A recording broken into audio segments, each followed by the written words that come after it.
Bulletin में खुशामदेद। लाहौर के इलाके भाटी गेट के इलाके में मां और बेटी सेवरेज लाइन में गिर गईं। 24 साल सादिया की लाश आउटफॉल रोड पर सेवरेज लाइन से मिली। सेवरेज लाइन में गिरने वाली 10 माह की रिदा की तलाश जारी है। वाकई की तहकीकात के लिए आला सतह कमेटी बना दी गई। कमेटी से मुतालिक नोटिफिकेशन जारी कर दिया गया।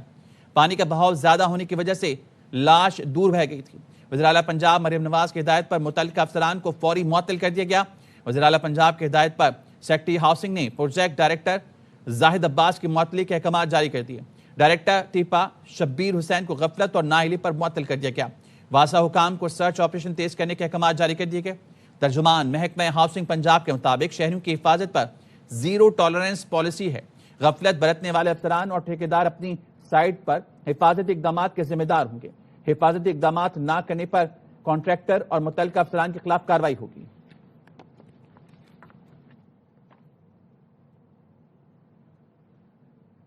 लाहौर में भाटी गेट के करीब सेवरेज लाइन में गिरने वाली खातून की लाश आउटफॉल रोड से मिल गई। डीआईजी ऑपरेशन फैसल कामरान ने मीडिया से गुफ्तगू में कहा, सेवरेज लाइन में गिरने वाले 10 माह की रिदा की तलाश जारी है। वाकई की इंक्वायरी के लिए हाई लेवल कमेटी बना दी गई, जिसका नोटिफिकेशन जारी कर दिया गया। सीसीटीवी फुटेज से इनकी एक एक बात सच साबित होती है। उसमें टाइम स्टैम्प के साथ वो सारी चीज़ें हैं, कितने बजे ये निकले, कितने बजे रोड क्रॉस की। कैमरों से सारा शहर कवर्ड है। सेफ सिटी के एमडी खुद वहाँ पे बैठ के सारा मॉनिटर कर रहे थे। चीफ मिनिस्टर की तरफ से डायरेक्शंस थी और तमाम जितने इदारे कंसर्न हैं उन सब के जो हेड्स हैं वो इस वक्त आपको फील्ड में नज़र आएंगे। ये एडिशनल आईजी स्पेशल ब्रांच है, सेक्रेटरी CNW हैं, ये तमाम लोग इसकी ये जो हाई लेवल इंक्वायरी कमेटी बनी है ये अपनी फाइंडिंग्स भी सबमिट करेंगे। लाहौर में मुबैना तौर पर गटर में गिरने वाली लड़की के रिश्तेदारों ने रेस्क्यू ऑपरेशन पर अदम एतमाद का इजहार कर दिया। हादसे को छुपाने के लिए रेस्क्यू और वासा की साजिश करार दिया। मामू का कहना है कि बहन दाता साहब आई थी, गटर पर ढक्कन नहीं था। जब वापस आई तो रिक्शे वाले ने रिक्शा गटर के करीब कर दिया। अंधेरे की वजह से मां बेटी गटर में गिर गए। मेरी हमशीरा आई है दाता साहब जियारत करने के लिए, यहाँ पे रक्षा खड़ा किया। जो स्टैंड वाला उसने कहा आप पीछे ले जाएं, पर्ची वहाँ की आपकी कटेगी। अच्छा, यहाँ जो है ना मेन होल के ऊपर ढक्कन वगैरह कोई नहीं था, अंधेरा था। उसने रक्षा स्टैंड वाले ने इधर कर दिया। अच्छा, गटर के पास खड़ा कर दिया। जब बच्ची आई है उसको पता नहीं चला, अंधेरा था, मेन होल खुला हुआ था, बच्ची उसमें गिर गई। प्रेशर कहाँ बंद हुआ ये देखे चल रहे आगे चल रहे। रेस्क्यू ऑपरेशन के हवाले से क्या कहेंगे, आपको इत्मीनान है या नहीं है? भाईजान फिलहाल सही पूछे तो हमें इत्मीनान है ही नहीं रेस्क्यू ऑपरेशन, क्योंकि रेस्क्यू ऑपरेशन वालों ने ही ये बयान दिया है ना कि वासा वालों के साथ मिलके मेरे पास ऑन दी रिकॉर्ड है कि जी ये फेक है, सब कुछ झूठ है। Welcome back. और अब बात करेंगे सानहे गुल प्लाजा पर जुडिशल कमीशन का क़याम का मामला। गवर्नर सिंध कामरान टसूरी ने chief justice Sindh high court को खत लिख दिया, जिसमें गवर्नर सिंध ने गुल प्लाजा में आग लगने के वाक़े पर अदालती इंक्वायरी की दरख्वास्त की है। गवर्नर सिंध ने आग लगने से कीमती इंसानी जानों के ज़िया पर शदीद तशवीश का इजहार किया। गवर्नर सिंध ने वाक़े की वजूहात, गफलत और कानूनी खिलाफ वर्जियों की तहकीकात की दरख्वास्त की है। जुडिशल इंक्वायरी से जिम्मेदारान का तयन मुमकिन होगा। Inquiry commission Sindh high court की निगरानी में बनाया जाए। इंसाफ की फरहमी और अवामी एतमाद की बहाली लाजिम है। मुस्तकबिल में ऐसे सानिहात की रोकथाम के लिए जामे तहकीकात की जरूरत है।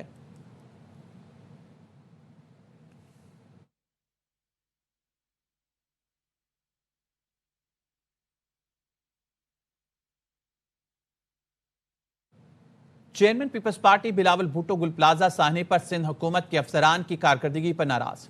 साहने की इंक्वायरी रिपोर्ट वज़ीर आला सिंध को पेश कर दी गई। जराए का कहना है मेयर कराची मुसव्वह भी इंक्वायरी रिपोर्ट के बाद मुश्किल में आ सकते हैं। कमिश्नर कराची की रिपोर्ट की रोशनी में बड़े अफसरान के खिलाफ एक्शन का फैसला होगा। गुल प्लाजा पेश की गई तहकीकाती रिपोर्ट पर कमिश्नर खुद ओहदे से हटा दिए जाएंगे। रिपोर्ट में इदारों की गफलत सामने आई। Commissioner, deputy commissioner, assistant commissioner, chief fire brigade officer को हटाया जाएगा। डीजी रेस्क्यू 1122 समेत दीगर मुतल्लिका अफसरान को हटाया जाएगा। रिपोर्ट में फायर ब्रिगेड और रेस्क्यू 1122 की टीम के ताखीर से पहुंचने का एतराफ़ किया गया। कमिश्नर कराची की रिपोर्ट में रेस्क्यू टीम के पास आलात मौजूद ना होने का भी एतराफ़ किया गया।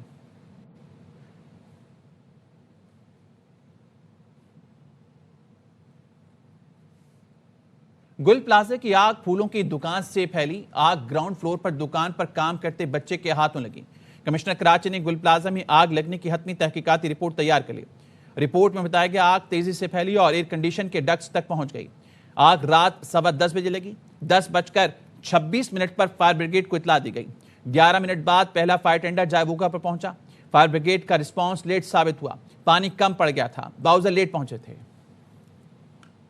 प्लाजा में आग लगने की जिम्मेदारी एक बच्चे पर डाल दी गई। कमिश्नर कराची ने तहकीकाती रिपोर्ट तैयार कर ली।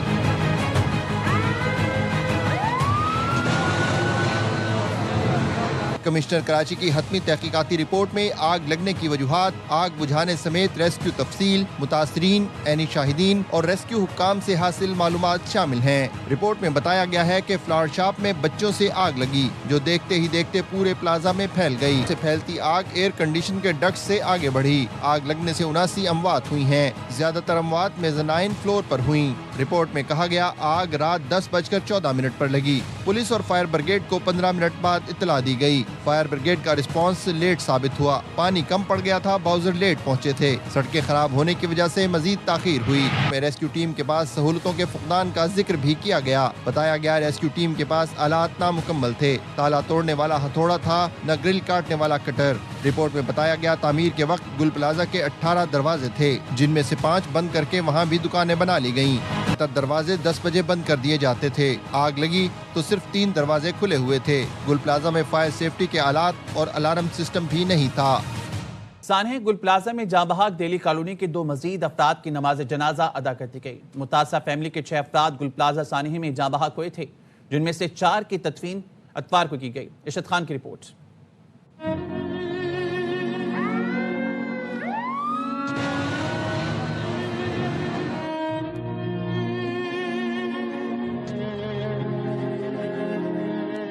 सानिहा गुल प्लाजा के मलबे से मिलने वाली 2 इंसानी बाकियात 60 साला कौसर परवीन और 41 साला मोहम्मद अशरफ की दहली कॉलोनी कराची में नमाज जनाजा अदा कर दी गई। फिजा सोगवार, आंखें नम और दिल बोझल, हर चेहरा एक ही सवाल लिए खड़ा था, सानिहा क्यों हुआ? क्या मोहल्ले के लोग गए होंगे, पोस्ट जलाए, आते जलिए, पित्ते जले, सब जले, वो राख फेंक देंगे, हड्डियां दे दी उठा के दफना दो कब्र में। चंद मिनटों में सिर्फ गुल प्लाजा ही तबाह नहीं हुआ, कराची के सैकड़ों लोग उसमें जलकर खाकतर हो गए। कौसर परवीन फैमिली के 6 अफराद गुल प्लाजा सानेह में जांबाहक हुए, जिनमें से 4 की तदफीन इतवार के रोज कर दी गई थी। कैमरामैन मुस्तफा मिराज के साथ इशरत खान, ARY न्यूज कराची। जमात इस्लामी और MKM ने इंक्वायरी रिपोर्ट मुस्तरद कर दी। जुडिशियल कमीशन बनाने का मुतालबा बरकरार। ऑपोजिशन लीडर अली खुर्शीदी ने कहा, सारी जिम्मेदारी बच्चे पर डालकर खुद को बरी जिम्मा करार दे दिया। इस रिपोर्ट को नहीं मानते।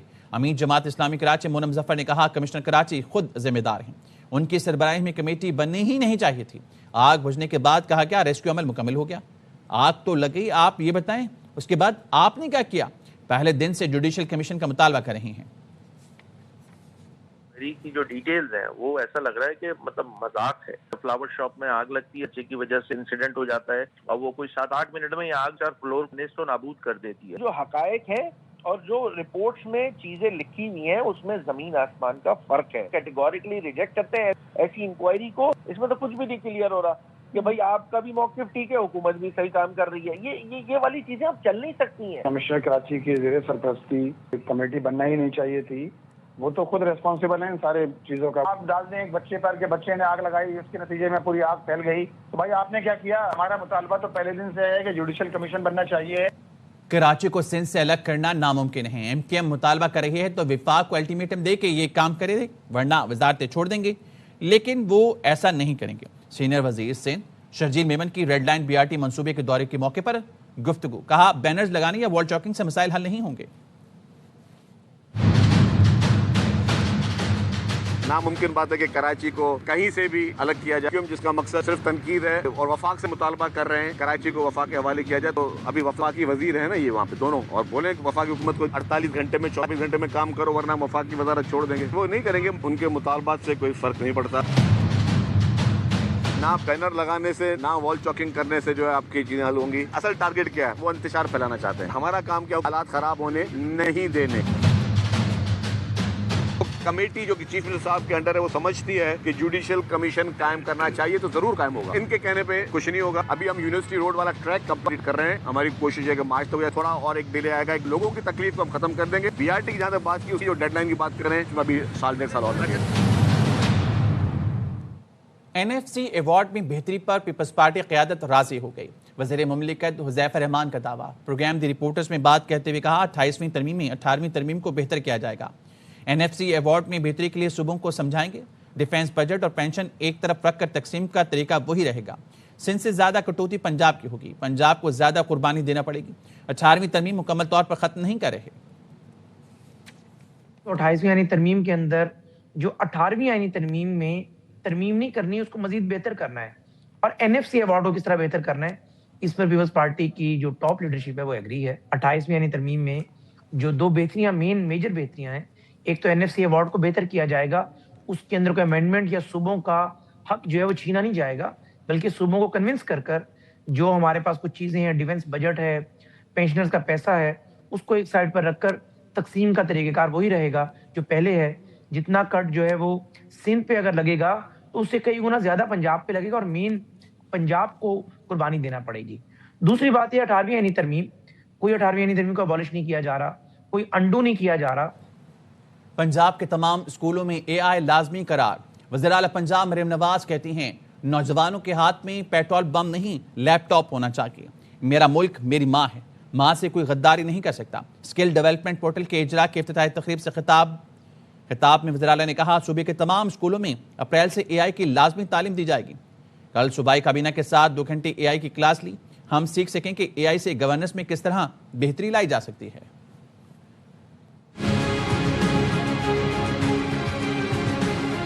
कोई फ्यूचर है तो आर्टिफिशियल इंटेलिजेंस मैंडेटरी कर दिया है पूरे पंजाब के पब्लिक स्कूल्स में 1st वीक ऑफ अप्रैल से AI आर्टिफिशियल इंटेलिजेंस।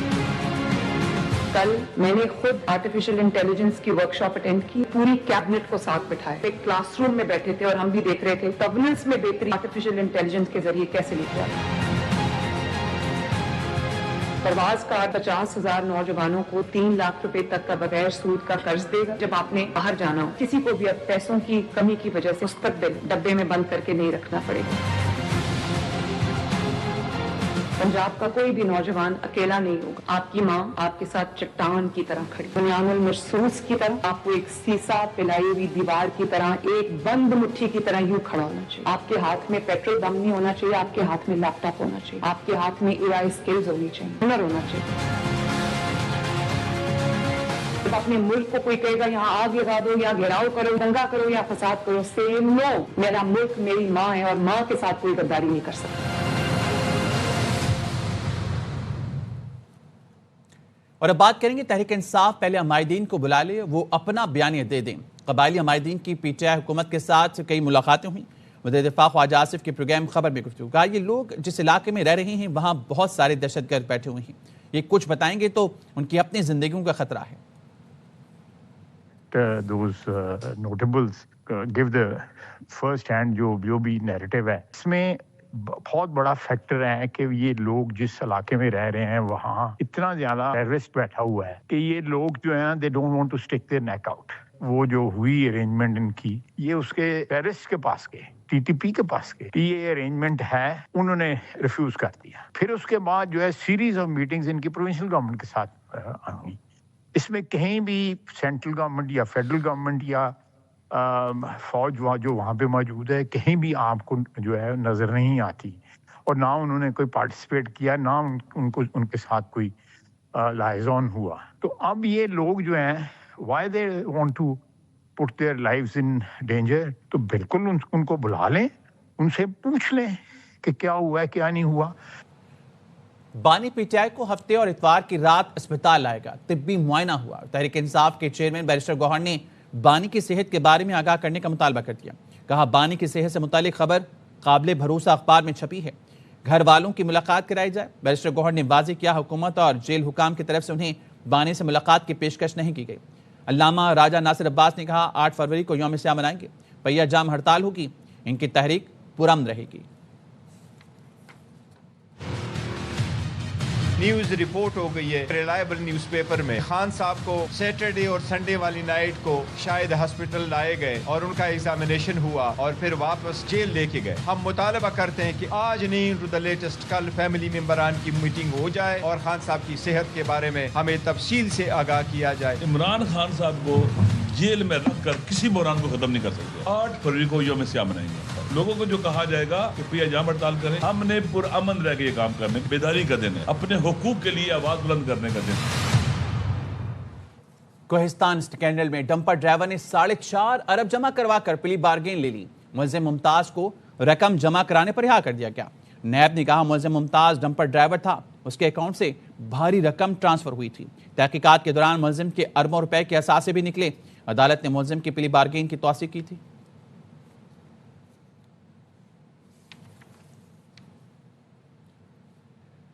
भारतीय रियासत असम में बंगाली जुबान बोलने वाले मुसलमानों के इखराज की मुहिम तेज कर दी गई।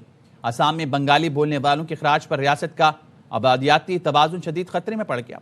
वज़ीर आला के मुताबिक गैली ट्रिब्यूनल की जानिब से गैर मुल्की करार दिए गए अफराद को 1 हफ्ते के अंदर निकाल दिया जाएगा, जिस पर इंसानी हकूक के हलकों ने शदीद तशवीश का इजहार किया। अदाद-ओ-शुमार के मुताबिक 2021 के बाद से 32,000 से ज्यादा अफराद को गैर कानूनी गैर मुल्की करार दिया जा चुका है, जबकि मुतासिन की बड़ी तादाद बंगाली मुसलमानों पर मुश्तमिल है। नाक़दीन का कहना है कि यह इक़दाम मजहबी और लिसानी बुनियादों पर आबादियाती तब्दीली की मुनज़्ज़म कोशिश है।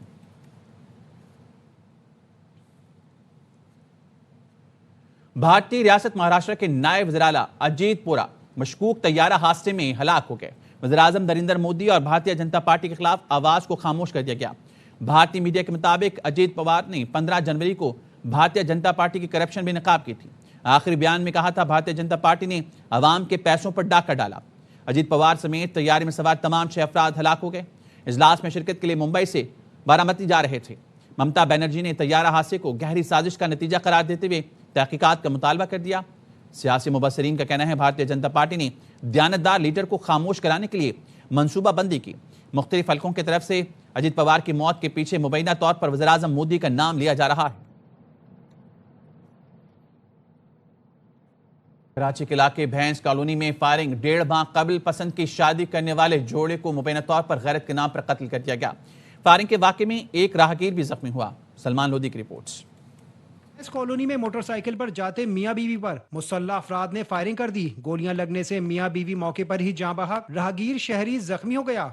के अहले खाना ने इल्जाम आयद किया कि सुधीर अब्दुल हमीद और साइमा ने 1.5 माह कबल पसंद की शादी की थी। फायरिंग करने वालों में साइमा के घर वाले मुलव्वस हैं। इस कॉलोनी 12 नंबर पे घर वापसी आ रहे थे हॉस्पिटल से होके, रास्ते में पकड़ के इनको गोलियां मारी। पसंदीदा शादी की, हमारे रिश्तेदार हैं वो भी अगले, और इसी वजह से इन लोगों ने इनके ऊपर गोलियां चलाई। मकतूलीन जोड़े का आबाई ताल्लुक ठट्टा सजावल से था। दोनों की लाशों को ज़ाब्ते की कार्रवाई के लिए जिला अस्पताल मुंतकिल कर दिया गया। पुलिस ने मफरूर मुल्जिमान की तलाश शुरू कर दी। कैमरामैन मोहम्मद फहीम के साथ सलमान लोधी, ARY न्यूज़ कराची। हैदराबाद के करीब पुलिस मोबाइल को हादसा, 2 एहलकार जख्मी हो गए। पुलिस मोबाइल में सवार 4 मुल्जिमान फरार हो गए। पुलिस मोबाइल सकरन से 4 मुल्जिमान को हैदराबाद ले जा रही थी। ब्रेक फेल होने के बायस कौमी शराह पर उलट गई। ASI समेत 2 एहलकार जख्मी हुए। हादसे का फायदा उठाते हुए मोबाइल में सवार 4 मुल्जिमान इमरान मेहर, खालिद हुसैन, अयाज और जाहिद फरार हो गए। IG सिंध जावेद ओटो ने वाक़े का नोटिस लेते हुए DIG हैदराबाद से तफसीलात तलब कर ली। मफरूर मुल्जिमान की गिरफ्तारी के लिए खुसूसी टीम तश्कील दे दी गई। गिरफ्तारी के छापे मारे जा रहे हैं।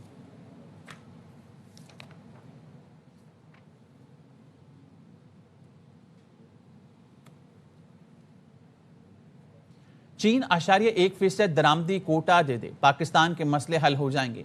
विफाकी वजीर एहसन इकबाल ने कहा चीन की मदद से पाकिस्तान बैरूनी इंसार से आज़ाद हो सकता है। बार बार IMF के पास जाने की जरूरत नहीं पड़ेगी। गवादर का कानकनी की सनत का बड़ा मरकज बनने जा रहा है।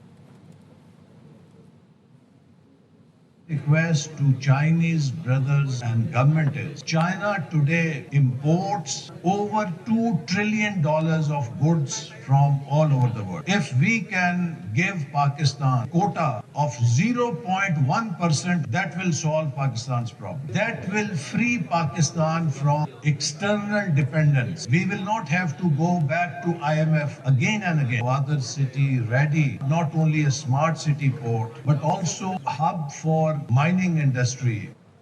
साबिक निगरान वजीर गौहर एजाज ने यूरोपीय यूनियन इंडिया ट्रेड को मुल्क की सनतों के लिए बड़ा खतरा करार दे दिया। गौहर एजाज ने कहा मुआहदे से पाकिस्तान की 9 अरब डॉलर की टेक्सटाइल एक्सपोर्ट मुतासर हो सकती है। 1 करोड़ अफराद का रोजगार मुतासर हो सकता है। गौहर एजाज ने कहा यूरोपीय यूनियन की जानिब से पाकिस्तान को मिलने वाला हनीमून पीरियड खत्म हो गया। पाकिस्तान समेत तमाम इलाकाई मुल्कों पर अब 0 टैरिफ का इतलाक होगा। इससे कबल पाकिस्तान के लिए यूरोपीय यूनियन ने जीरो टैरिफ फराहम किया हुआ था। हुकूमत को मुल्क की टेक्सटाइल इंडस्ट्री को बचाने के लिए आज ही फैसला करना होगा।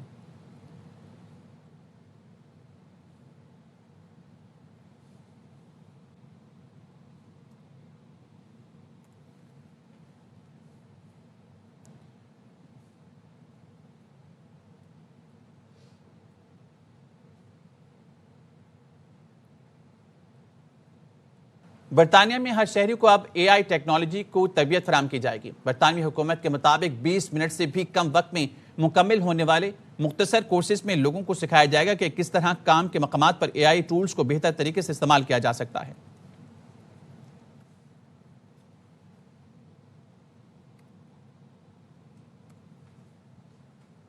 न्यूज बुलेटिन से फिलहाल इतना ही। देखते रहिए AR1।